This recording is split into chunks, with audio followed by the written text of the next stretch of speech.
If you're tired of the standard business and marketing fundamentals, frameworks, and funnels, you need a little mischief. Get ready to turn up the volume on the CEO Mischief Maker podcast, where you access conversations with seasoned business owners who have smashed through mindset barriers, innovated the standard boring business and marketing playbooks, and executed future-paced strategies with bleeding-edge tools and tactics to micro-fail their way into massive success and growth. We are Mindset Impact Strategic Catalysts helping innovative entrepreneurs focus. We are CEO Mischief Makers. Ready to make a little mischief?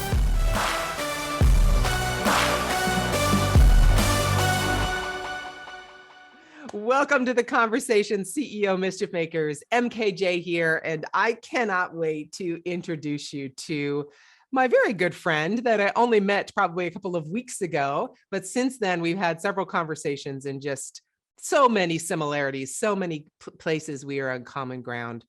Uli Iserloh. Uli, how you doing? Hey, thanks so much for having me on the show. As you said, I feel we are birds of a same feather.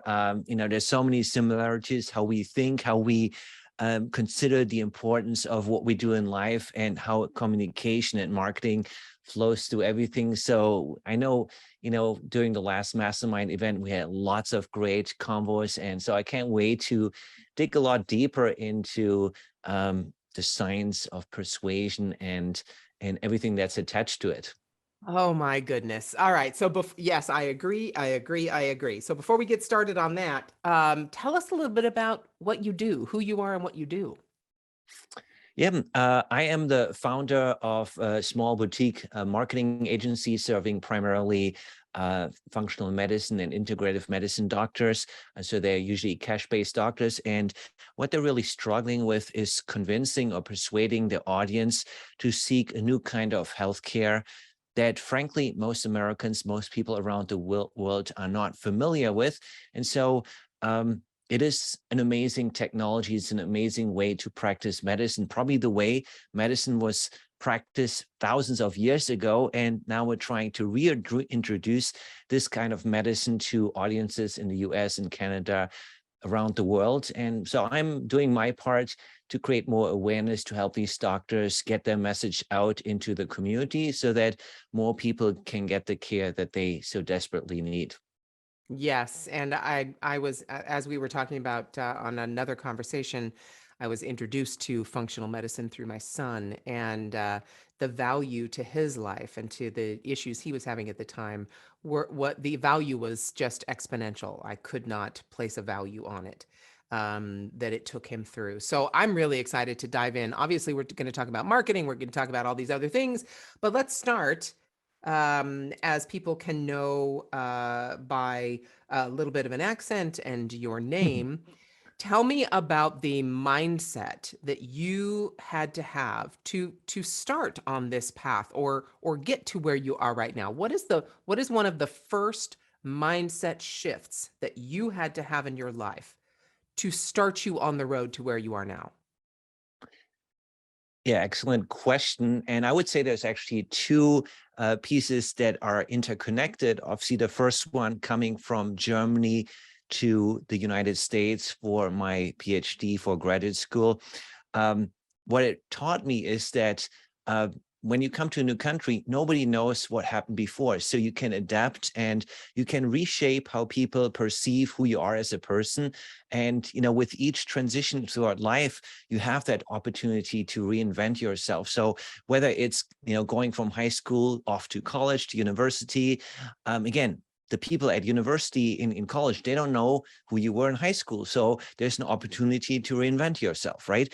As you transition from college, university into graduate school or into the first job, there's all these transition points in life that allow you to reinvent yourself. And ultimately, it's just limited by your imagination, by your willingness to step into a new identity, to evolve and move forward. And so that's part number one, adapting and understanding that you are the writer of your own story, that, you're not necessarily defined what happened in your past, but you can always write a new chapter in your life and move forward. And what's really tied to that is that recognizing that beyond public speaking, mastering public speaking as a skill, mastering persuasion is one of the most critical life skills, because when you understand the 9 persuasion prompts that shape how the brain makes decision, then it's much easier to achieve your goals in life, to get other people to follow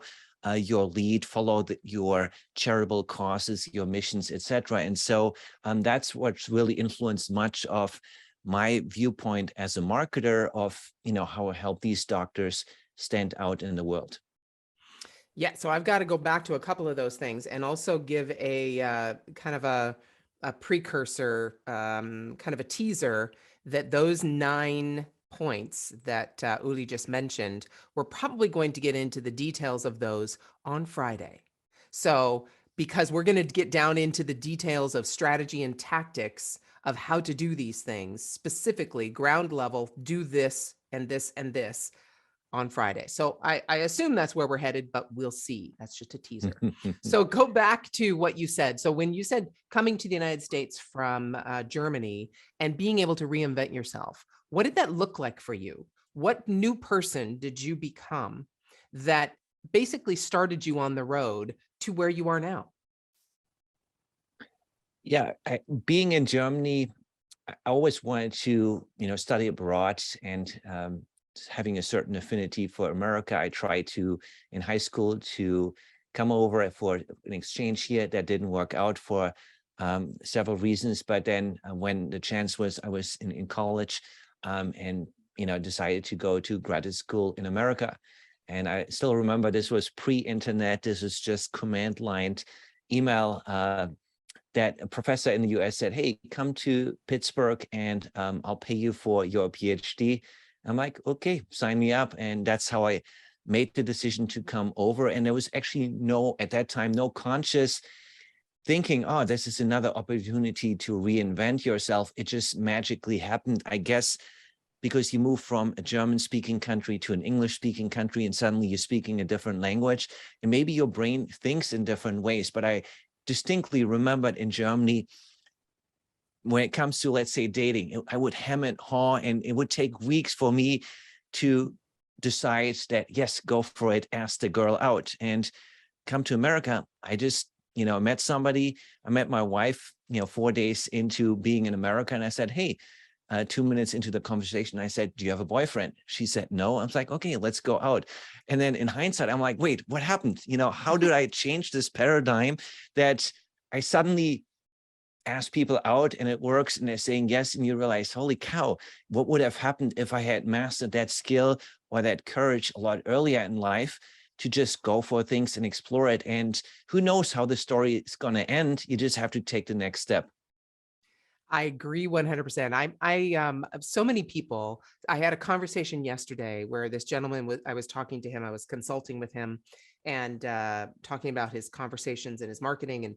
And he's like, oh, if I had this information, if I knew this, if I had met you 3 years ago, oh my gosh, where I could be and all this. And I'm like, stop. No.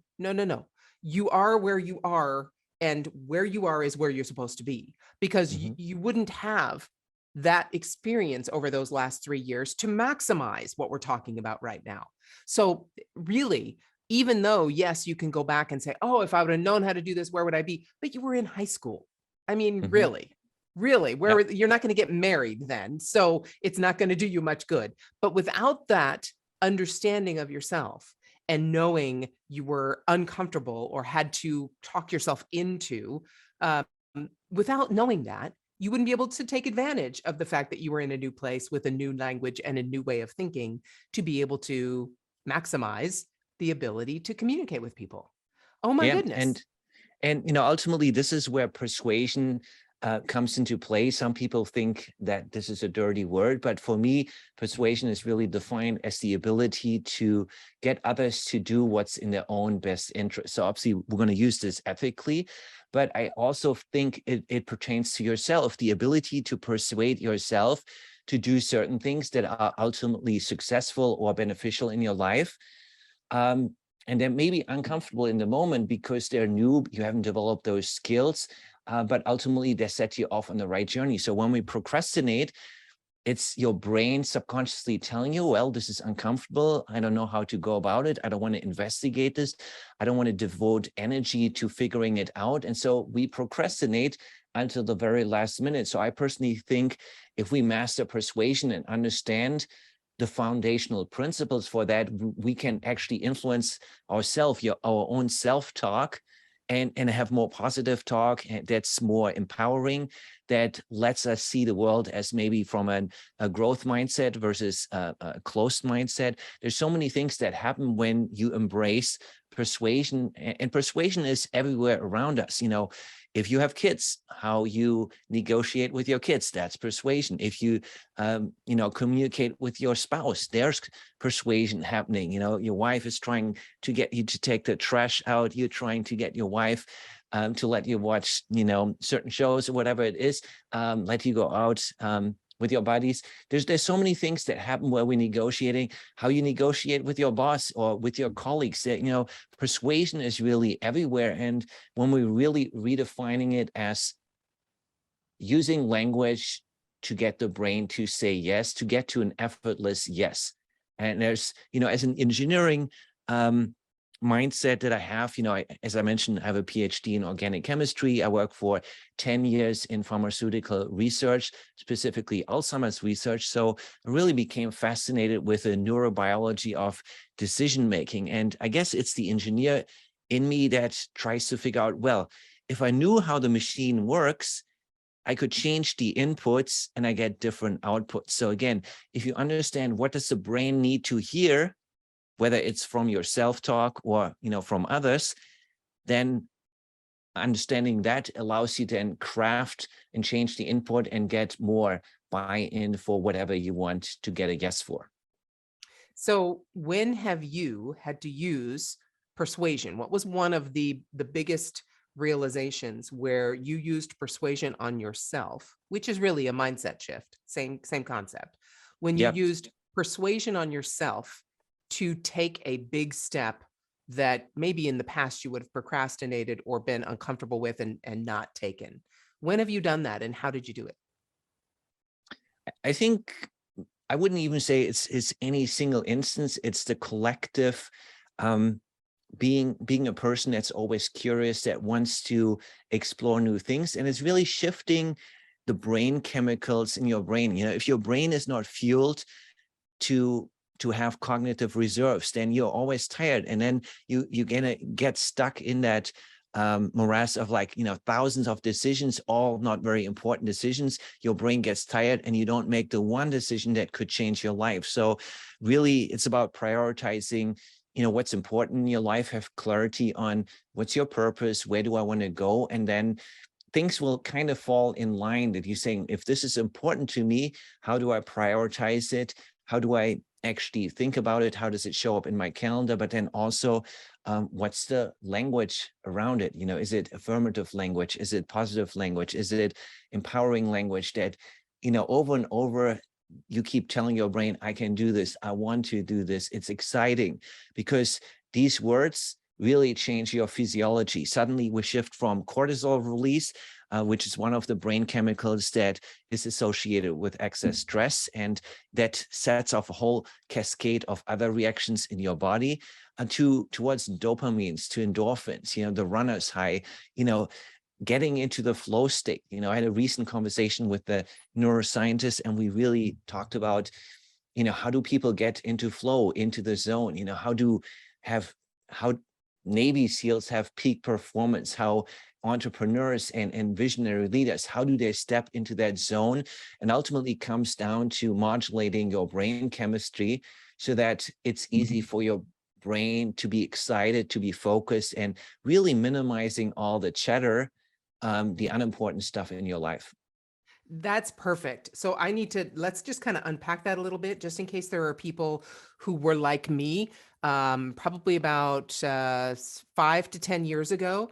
So when you say spending energy on the things that don't matter and continually having that energy spent on some of those minor things so that your brain is not available to spend the energy on the major thing. So what that might look like, if I can use myself as an example, my husband, if I was trying to do something and I was really excited in my business, and I would go to him and say, oh my gosh, I have this opportunity and it's so amazing. And I'm just talking to him about the opportunity. And then his response is, okay, but uh, what does that mean for your revenue?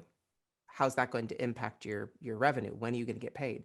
And that would immediately take my energy from excitement to, he doesn't he doesn't believe in me. He doesn't think I'm going to be able to do this. He's only care.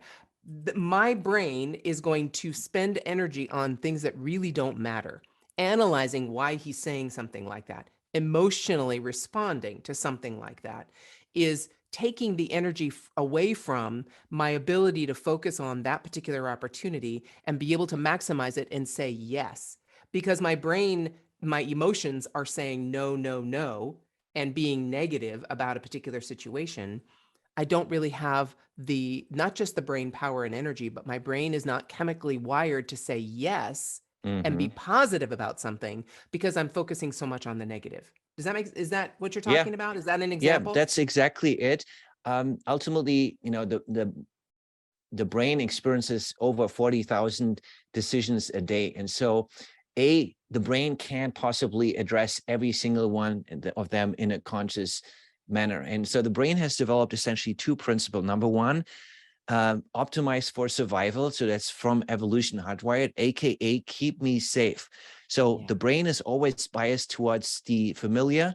The more we're familiar with something, the more comfortable with something, that's the default safe decision. And so the brain goes back to the amygdala and says, wait, is there a past instance burned into my memories that says, if I do this, I'm safe and I get a positive outcome? And so that's default mode one, that, optimizing for survival. And the other part is optimizing for energy efficiency. So the brain uses 40% of the total available energy. And so it's the largest organ in the body. And so the brain and the body tries to optimize, okay, how can I save energy in the daily processing? And again, comes from caveman times, that it's like, okay, if you have only a limited amount of food and available energy for intake, how do I not waste it on stuff that's not useful? So the brain has developed these two branches, the limbic system and the prefrontal cortex. And the limbic brain, I think of it as the autopilot. You're brushing your teeth, you're driving a car, you're walking down the stairs, you're not consciously thinking about it. It's just autopilot all the time. And, most people are thinking that, the body spends the majority of the time actually thinking and analyzing, but by default, the brain is in snooze mode. It's just like only waking up if there's something that the brain really needs to analyze. And so what we really want to do from a marketing perspective or going through daily life, keep the brain in snooze mode and go with autopilot as much as you can. So if you can say certain things one way that keep the brain in autopilot mode and gets an immediate yes without delay, versus, okay, let's go down the rabbit hole of the prefrontal cortex. Let's analyze it. Let's ruminate about it. Let's lose sleep about it for days. Let's procrastinate on it. And it's like, we're wasting so much energy on this. And so you always want to think about, okay, how can I bring the brain back into this limbic processing that is an immediate yes, and brain doesn't even think about it. And so this is when I think about, what you want to do. You want to put premium fuel in the tank. You want to minimize the amount of unnecessary decision making. So some people, like Steve Jobs, take it to an extreme. They wear the same wardrobe each and every day, so they don't even think about it. They have certain routines. They eat the same food. Okay, don't have to make decisions. I mean, probably you and I, we say, well, food is one of the things to be cherished, and I don't want to do this on autopilot. I want to actually use this as a celebration moment to maybe create more dopamine, more endorphins, etc. But as you go through life, it's good to have an inventory and figure out, where am I making way too many decisions? Where am I ruminating? And could be ruminating on stuff that doesn't even matter. So you can see some of these conversations. Does it matter in 30 days? If not, don't even worry about it for more than 5 minutes. You'll have forgotten in 30 days that this was even an issue. Now, if it is something that you will keep thinking about it in 30 days, then obviously you have to probably spend a little bit more time. So again, for me as a German, it's all about being efficient. How do I optimize the energy that I have available to make the key decisions that I need to make in my life? And how can I get rid of, and decisions I don't have to make? Part of it, staying clear of the drama triangle. If you extract yourself from that, you save so much energy on not having to deal with this. Your life will become much simpler, much straightforward, much calmer. And so I think we could take this in any number of directions, but if you don't understand how to make your brain say yes and how to use energy, it's going to be difficult to get liftoff, to get traction for your ideas, for your causes, for your mission. And, again, this is why this message is so important, especially for entrepreneurs. Absolutely. And I need to say that example I gave with myself and my husband, my response is totally under my control. He's not a bad person. He's an amazing person. He's an incredible, I love him dearly. So there's nothing against him in that situation. It's all my response. It's all my ability to handle how I respond to that situation. So I've done exactly that. I've changed the way I respond and not spent energy on worrying about why or what does he mean or does he not like what I'm doing? All that baloney. That's that drama triangle you talked about. That doesn't matter. It does not matter. Literally does not matter. Why would it? Or as in your case, maybe it's simply the recognition, this is how my spouse is wired. And it doesn't mean that they disapprove of me. It's just their very pragmatic, maybe very German response is like, okay, how does this matter? Versus sharing in the excitement and live an exciting life. Yes, I'm Italian. He's German and Norwegian. That says it all. Absolutely. Yes. So that's amazing. So what I hear you saying is you naturally started doing these things because you were able to live a new persona, to reinvent yourself, because you've had that ability, that opportunity to go from one country to a new country where really no one knew you except via email, and be able to present yourself in the way that was new and in the direction that you wanted to go. And so you just took us through an outline of how people can use that same ability in any situation, in anywhere where they need to change anything in their lives. And all entrepreneurs, I don't know any entrepreneur who starts one thing and sticks with that one thing their entire entrepreneurial life. It's just not in our nature. It is not. So if you need to do new things, you want to scale your business, you want to move to the quote next level, you need to use what Uli just talked about in the sense of reprogramming your brain to be able to stay on autopilot for the things that really don't matter, so that you have that boost of energy, that rocket booster, that whatever you want to call it, to really make those main decisions and say yes. Is that right? Yeah, absolutely. And, I have to really say, America is still an amazing country that compared to Germany, people are very robotic in a sense that it's like, oh, you can't be doing this because you don't have a diploma from high school or from college to actually do it. And for me, coming here, as a trained chemist, PhD in chemistry, I went into web design, marketing world, and nobody ever asked me, wait, where's your diploma? Can you do this?